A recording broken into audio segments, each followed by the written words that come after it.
ये पॉलिटिकल सवाल है कि फ़लस्तीन के जो लोग हैं, उनको अपने भविष्य का, अपने फ्यूचर का, अपनी तकदीर का फ़ैसला करने का हक़ क्यों नहीं है? वो अपनी हुकूमत क्यों नहीं चला सकते हैं? वो अपनी ख़ारजा पॉलिसी क्यों नहीं तय कर सकते हैं? वो अपने देश में अपने खुद मालिक क्यों नहीं हो सकते हैं? तो फ़लस्तीन को स्टेट मिलने का अधिकार होना चाहिए कि नहीं? तो आपको भी लगता है कि ये फ़िलिस्तीन की आज़ादी की लड़ाई है? भाई फ़िलिस्तीन की आज़ादी की लड़ाई तो चल ही रही है ये।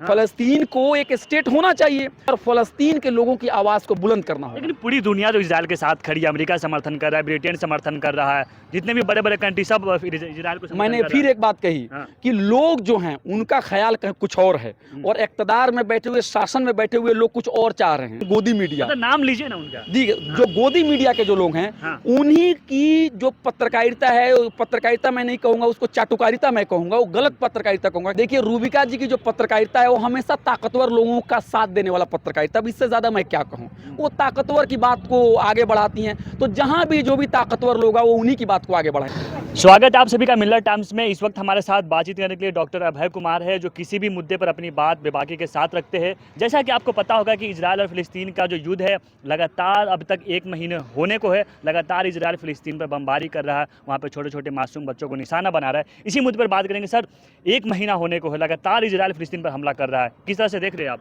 बहुत ही गलत है।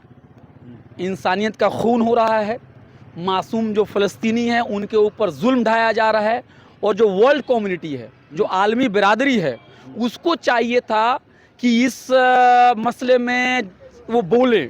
जितना बोलना चाहिए उतना वो नहीं बोल पा रहे। आवाम जो है वो बर्दाश्त नहीं कर रही है, लेकिन जो हुकूमत में जो बैठे हुए लोग हैं वो अपने बहुत ही, कहते हैं ना, बहुत ही छोटे से मफाद के लिए गलत को जो गलत कहना चाहिए तो वैसा नहीं हो रहा है। और इस तरह का दुख हमें हिंदुस्तान में भी है कि जिस तरह से हिंदुस्तान के जो रवायती लीडरों ने, गांधी जी हों, नेहरू जी हों या दूसरे लीडर्स जो थे, जिन लोगों ने फ़लस्तीन के कॉज को बहुत ही बेबाकी के साथ उठाते रहे हैं, उस तरह से अभी का जो हमारा हुक्मरान जो तबका है वो बिल्कुल खामोशी अख्तियार किया हुआ है, जिससे हिंदुस्तानियों को भी दुख है। लेकिन मोदी जी पहले कहते हैं कि टेरर अटैक हुआ, फिर बाद में समर्थन करते हैं, फिर यहाँ से कुछ सामान भी भेजते हैं। तो आपको नहीं लगता कि मोदी जी भी समर्थन करें फिलिस्तीन का? देखिए, हम्म, ये मोदी जी की हुकूमत में कुछ लोग ऐसे लोग बैठे हुए हैं हम्म, जो उनको बार बार ये बतलाते हैं कि जो भी भारत की जो खारजा पॉलिसी जो एक रवायती तौर पर जो रही है, जो फॉरेन पॉलिसी रही है ट्रेडिशनल, कि जिसमें हम पीस की बात करते हैं, हम एशिया अफ्रीका की यूनिटी की बात करते हैं, हम शांति की बात करते हैं, हम तीसरी दुनिया की के दरमियान में इत्तेहाद की बात करते हैं, हम अरब वर्ल्ड के साथ जो दोस्ती की बात करते हैं, हम एक कल्चरल टाइज की बात करते हैं।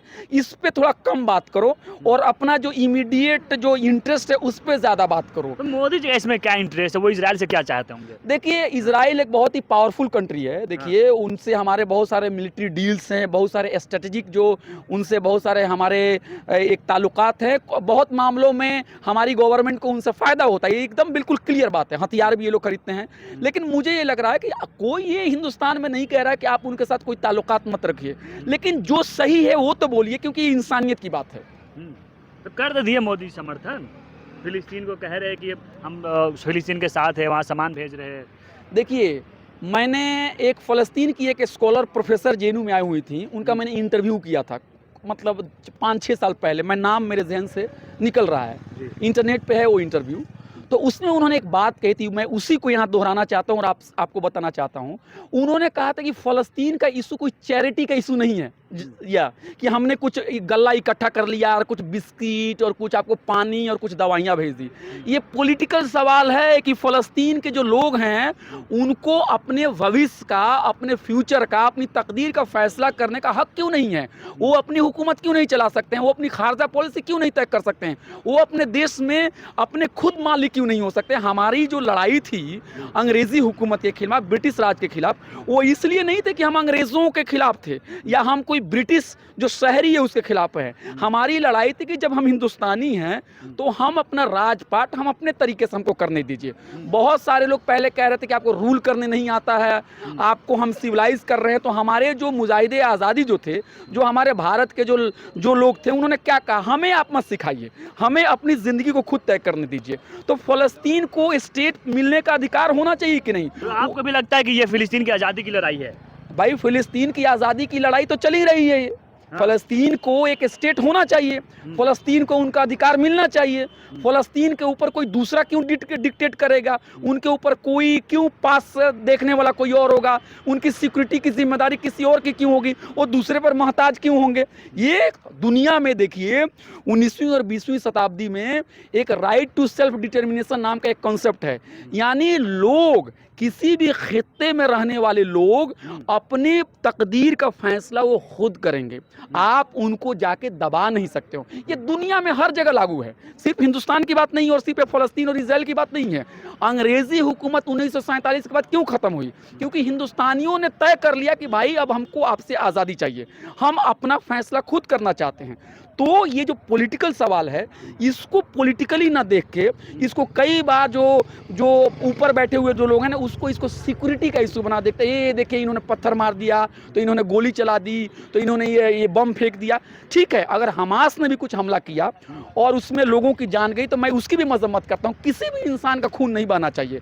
लेकिन हम हमास से पहले क्या हुआ था उसके बारे में भी हमको समझने की ज़रूरत है, और हमास के हमले के बाद क्या हो रहा है उसको भी हमको समझने की ज़रूरत है। इसलिए मैं बार बार यही कह रहा हूं कि ये सिर्फ फौजी कार्रवाई से इसका हल नहीं होना होगा, बल्कि इसको राजनीतिक तौर पे इसको हमको हल करना होगा और फ़लस्तीन के लोगों की आवाज़ को बुलंद करना होगा। लेकिन पूरी दुनिया जो इजराइल के साथ खड़ी है, अमेरिका समर्थन कर रहा है, ब्रिटेन समर्थन कर रहा है, जितने भी बड़े बड़े कंट्री सब इजराइल को समर्थन मैंने कर फिर रहा एक बात कही हाँ। कि लोग जो हैं उनका ख्याल कुछ और है और इक़्तिदार में बैठे हुए, शासन में बैठे हुए लोग कुछ और चाह रहे हैं। मुझे भी लगता है कि दुनिया में अगर आप अभी सर्वे करा लें तो मुझे लगता है कि दुनिया में जो लोग हैं, ज़्यादातर जो आबादी है वो फ़लस्तीन में जो कुछ चल रहा है उससे वो दुखी हैं, मगर मीडिया जो है, चूँकि मीडिया कंट्रोल में उन लोगों के है जो ताकतवर लोग हैं, उनकी आवाज़ों को नहीं ला रहे हैं। आप जैसे लोगों को और आगे आने की ज़रूरत है जो उन आवाज़ों को लाए। और मैं ये भी कहना चाहता, दावे के साथ कह रहा हूँ कि यहाँ तक कि इजराइल में भी एक बहुत बड़ी आबादी जो है वो भी अपने हुकूमत की जो हुकूमत उनके कर रहे हैं उनके साथ उनका समर्थन नहीं है, उनके साथ उनकी हिमायत नहीं है। और वहाँ पर भी जो आवामी मसाइल है उससे ध्यान भटकाने के लिए वहाँ पे सरकार जो है कुछ ऐसा काम कर रही है ताकि उनको लगे कि अरे अरे यही सरकार है जो उनको सुरक्षा दे सकती है, यही सरकार है जो उनको तहफ़्फ़ुज़ दे सकती है। लेकिन जो रोज़ी रोटी का सवाल है वहाँ पर भी दबाया जा रहा है। और एक और चीज़ मैं बता रहा हूँ कि इंटरनेशनल रिलेशंस का मैं स्टूडेंट हूँ और वहाँ पे सिक्योरिटी को देखने के दो तरीके होते हैं। एक सिक्योरिटी का देखने का तरीका होता है जिसको हम करते हैं रवायती तरीका, ट्रेडिशनल, जिसमें हमको लगता है कि ख़तरा जो है वो बाहर से है, यानी कोई दूसरी कंट्री आएगी और हम पे अटैक कर देगी। इसी खेल में ज़्यादातर जो रूलिंग क्लास खेलते हैं। लेकिन सिक्योरिटी का जो सबसे बेहतरीन तरीका है सिक्योरिटी को देखने का, वो है जिसको हम लोग बोलते हैं ह्यूमन एंगल से सिक्योरिटी को देखना।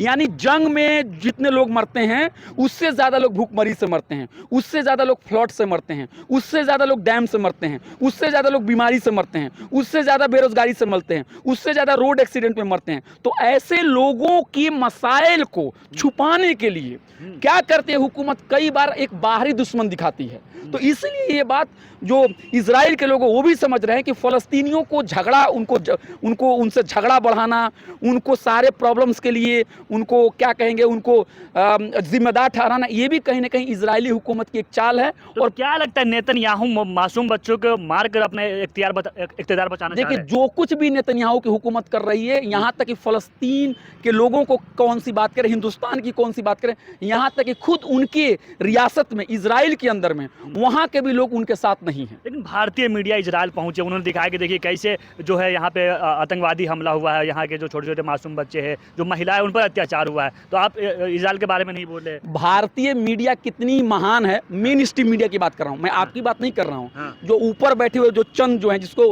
रवीश कुमार जी कहते हैं गोदी मीडिया, तो नाम लीजिए ना उनका। जी, जो गोदी मीडिया के जो लोग हैं, हाँ। उन्हीं की जो पत्रकारिता है, पत्रकारिता मैं नहीं कहूँगा उसको, चाटुकारिता मैं कहूँगा, वो गलत पत्रकारिता कहूँगा। यही वजह है कि आज हमारे मुल्क में जो पत्रकारिता का, जो जर्नलिस्टों का एक क्या कहते हैं, उनका एक जो रैंकिंग होता है, हम 150 या 60 पे हैं। इतनी बड़ी जमहूरियत, दुनिया की सबसे बड़ी जमहूरियत, अगर इतने ही महान पत्रकार हैं तो तुम 1 नंबर पे, 2 नंबर पे, 5 नंबर पे क्यों नहीं आते हो? राष्ट्रवादी हम लोग।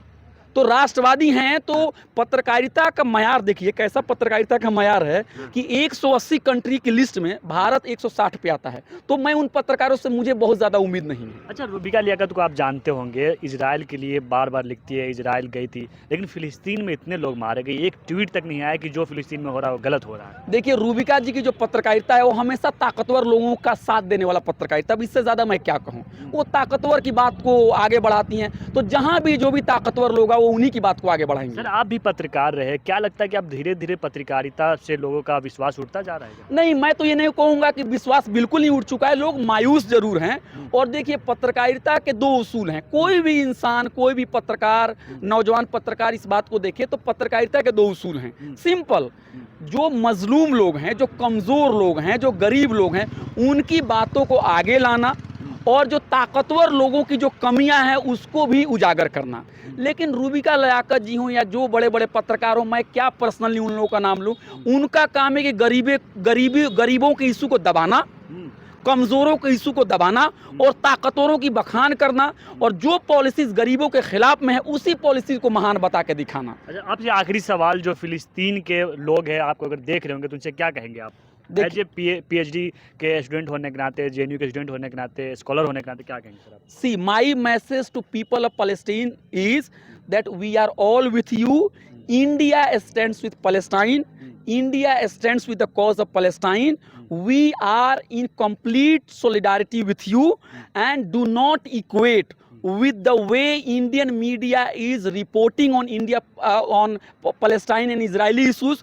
Do not equate the statements given by the ruling classes, because they are more driven by the so-called national interest, and that national interest is not the national interest of the people. Historically, people of Palestine and people of India, they have stood together, they have been friends. Mahatma Gandhi, the father of nation, has spoken that Palestine belongs to Palestinian in the same way as Britain belongs to England. So we are with Palestinian people. We feel sad, we feel completely shocked to see it. We are in pain. We just pray that things will become better, and we appeal that the whole community should stand in solidarity with Palestine. And the issue of Palestine is not the issue of Jews or Muslim or Christian or Hindus. It is the issue for saving humanity in solidarity with Palestine. बहुत शुक्रिया अभय जी हमसे बात करने के लिए। Thank you very much. तो ये थे डॉक्टर अभय कुमार, जो किसी भी मुद्दे पर अपनी बात बेबाकी के साथ रखते हैं। इनकलाब अखबार में इनका रोज़ हमेशा कॉलम आता है, चाहे वो मुस्लिम से रिलेटेड मसाइल हो, चाहे कोई भी मसाइल हो।